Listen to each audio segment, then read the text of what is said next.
Testimony Treasures, Volume 1, Chapter 60, Consideration for the Erring.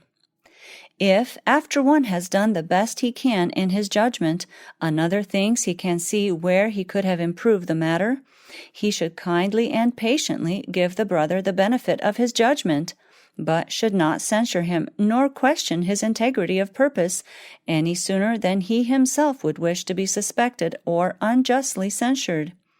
If the brother who feels the cause of God at heart sees that, in his earnest efforts to do, he has made a failure, he will feel deeply over the matter, for he will be inclined to distrust himself and to lose confidence in his own judgment. Nothing will so weaken his courage and godlike manhood as to realize his mistakes in the work that God has appointed him to do, a work which he loves better than his life.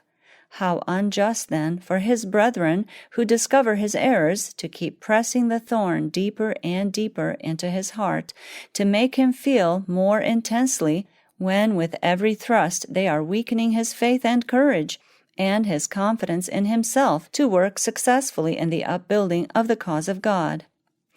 Frequently, the truth and facts are to be plainly spoken to the erring, to make them see and feel their error that they may reform.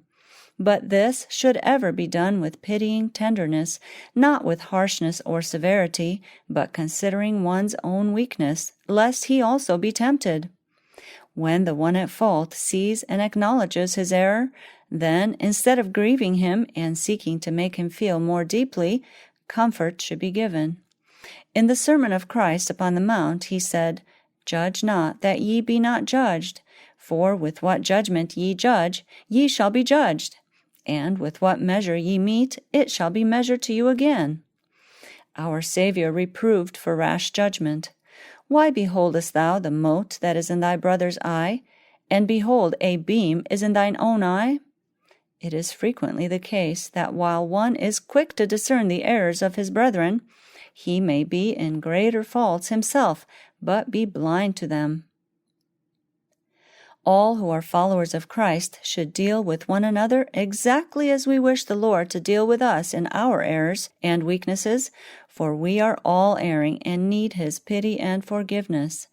Jesus consented to take human nature that He might know how to pity and how to plead with His Father in behalf of sinful, erring mortals.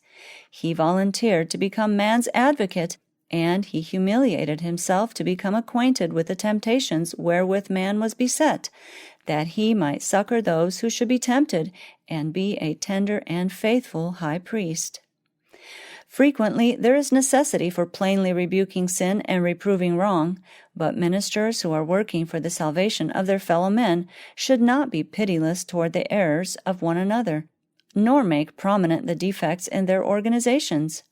They should not expose or reprove their weaknesses.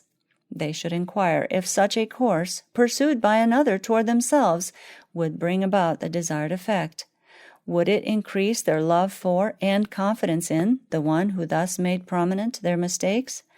Especially should the mistakes of ministers who are engaged in the work of God be kept within as small a circle as possible, for there are many weak ones who will take advantage if they are aware that those who minister in word and doctrine have weaknesses like other men.